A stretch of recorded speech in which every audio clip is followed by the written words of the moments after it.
Hello YouTube, hope everyone's going well today. Today I'll be doing another setup video, this time of my Kurt Cobain Jaguar. Again, I'm going to be changing my string gauge to something a little bit heavier again. So again, using the Ernie Ball Beefy Slinky 11 to 54 set. So let's get into it. Okay, the first thing I have to do is take off the strings and then make sure that the neck is straight so I can check the fret seating.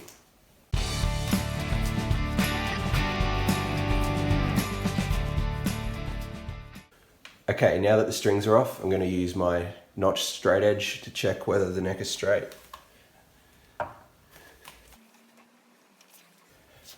Okay, it looks like it needs a very minor adjustment, so I'll just pop the neck off and tighten the truss rod very slightly.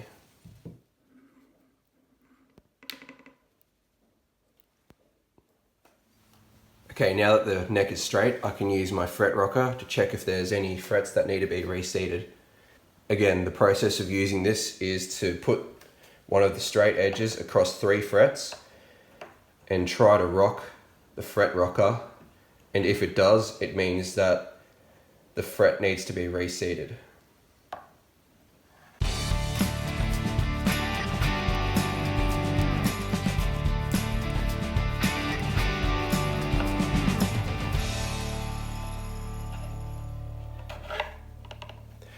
Okay, so it looks like we have a little bit of a rock here. So what I'm going to do is get my hammer and just lightly tap it on the side where it's rocking.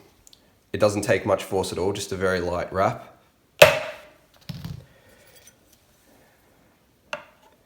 And now it's not rocking anymore, as you can see, and it is seated. Now when you do that, you do have to go back and check the last fret too, make sure that that hasn't changed anything, and yep, that's still seated perfectly. Okay, so there was only one fret which needed to be slightly reseated, and we're done. The next stage will be to clean these frets because they're pretty gunky. Again, I'm going to be using these nail buffers just like with the Jag stang. The process is to clean the frets starting with the lowest grit proceeding to the highest grit, so pretty much just run over the fret at a 45-degree angle on each side and then over the top using each grit. Okay, so hopefully you can see that that fret is pretty grungy, so let's see what happens when I run the nail buffer over it.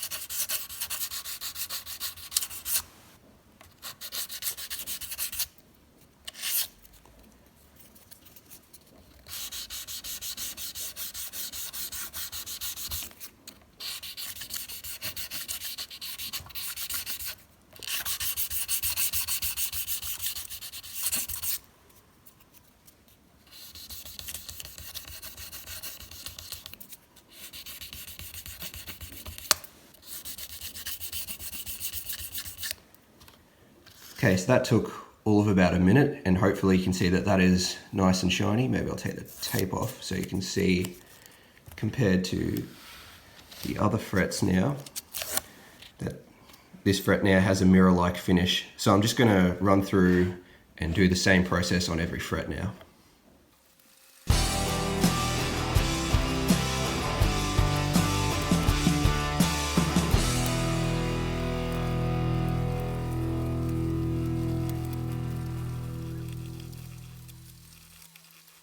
Okay, so now the frets are all clean. Now seating and cleaning the frets is probably the most time-consuming task in the whole setup, but it's very worth it to keep your frets healthy. As I said in my last video, if you leave the dirt and all the tiny little scratches on the frets, eventually they will corrode the fret even further and reduce the lifetime of your frets, so you'll need to get a fret dress sooner. So doing this every now and then, again, don't do it every time you're just changing strings or whatever, will actually help to make your frets last longer. So now that that's done, I'm just going to use some Harron's board sauce to treat the fretboard.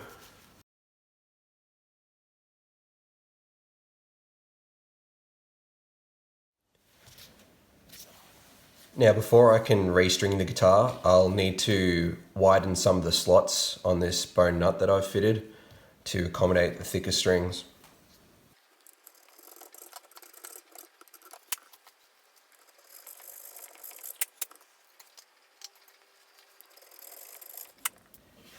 Another thing I like to do with the strings before I string a Jaguar or a Jazzmaster up is I like to tin the windings at the ball end of the string here. This is because I sometimes find, and a lot of my customers find, that when they're using the tremolos of their Jag or Jazz, that the strings will actually start to unwind from the ball end and break. So tinning the string here at the windings at the ball end really helps keep it strong and will keep it from breaking when you're using the tremolo in particular. Another option is to check the actual holes that these strings go through for any burrs and file and sand them out.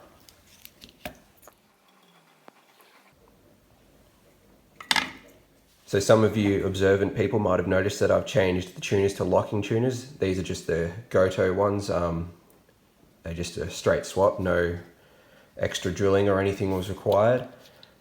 Now I changed to these locking tuners for a couple of reasons. One, because it's faster to change strings, and two, because they're staggered.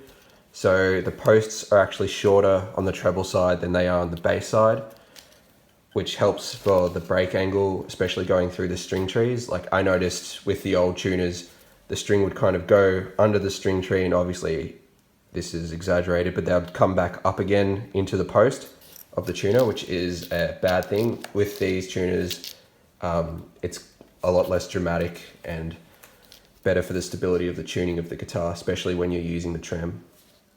So to string these locking tuners, you just thread your string through like so, and I'm using pliers for the unwound strings, you don't have to use them, but I just find it easier while I'm maneuvering this video.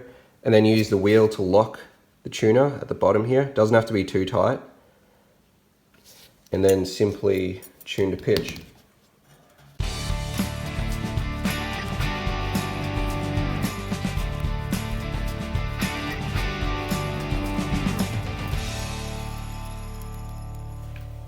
Okay, the next issue to deal with when setting up a guitar like this is a mismatched radius with the bridge and the fretboard.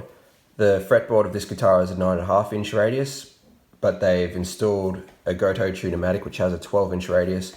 Now that'll mean that you'll most likely have to file the E saddles down a bit to match the radius. So I'm using this understring radius gauge to check whether all the strings are at the correct radius at the bridge. And it seems they all are, except for this low E, which could come down a little bit. So I'll file that saddle now. Okay, with the slot filed down on this E saddle, we now have a perfect 9.5 radius. Okay, the next thing to do is set my string height.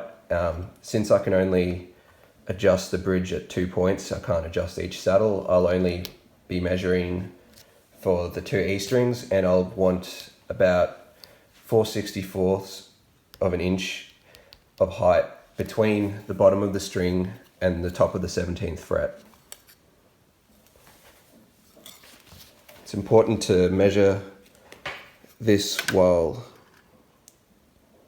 in the playing position because it will affect your height. And it looks like I'll need to raise the action for both sides of the bridge.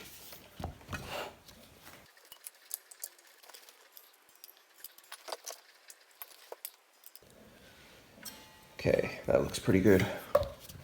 Okay, now before we intonate, I'm just going to check the neck relief. So to do that, I'm going to capo the first fret and fret the E string where the neck meets the body, which is around the 17th fret here. And I'm using a feeler gauge to slide between the string and the top of the fret at the 7th fret, and I'm looking for about 0.25 millimeters of relief.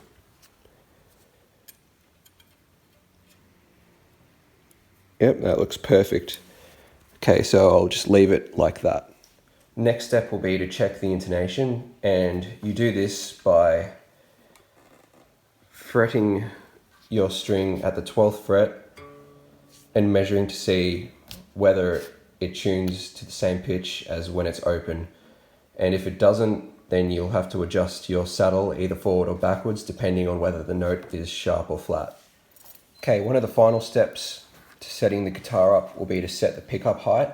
So to do that, I'm using these brass pickup height feeler gauges. Again, looking for about 4/64ths of height between the pickup and the bottom of the string when the string is fretted at the last fret. Okay, so you can see there's a bit of a gap, so the bridge pickup will have to come up. And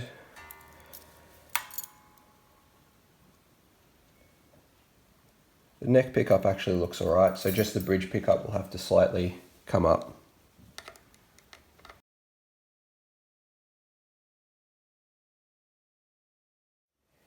Okay, at this stage you might be happy to call the setup complete, but there's one final thing I like to do on Jaguars and Jazzmasters, and that's set the tremolo. There's one final thing I like to do on Jaguars and Jazzmasters, and that's set up the tremolo tailpiece here. So we've got our locking stud here, and we've got our screw here which controls the spring tension. So for this to be set up to work how it's designed, basically what you want is so that when this stud is in the locked position, the tremolo can't travel up. You should hear no difference in pitch, which you obviously can hear. So that tells me that this screw needs to be tightened.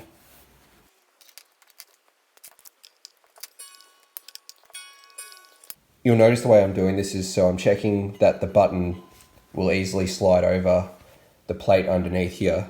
You don't want to have the stud in the locked position here and absolutely tighten this up and then not be able to undo the locking mechanism here. Okay, so there we go. Now pitch isn't changing and I'm done.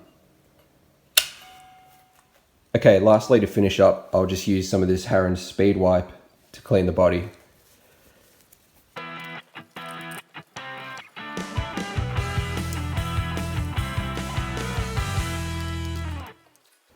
Okay, well at this stage I'm calling the setup done. As usual, thanks for hanging out with me guys. I hope that this video is useful to you. If you liked the video, please remember to like, comment and subscribe. And again, thanks for watching and I'll see you next time.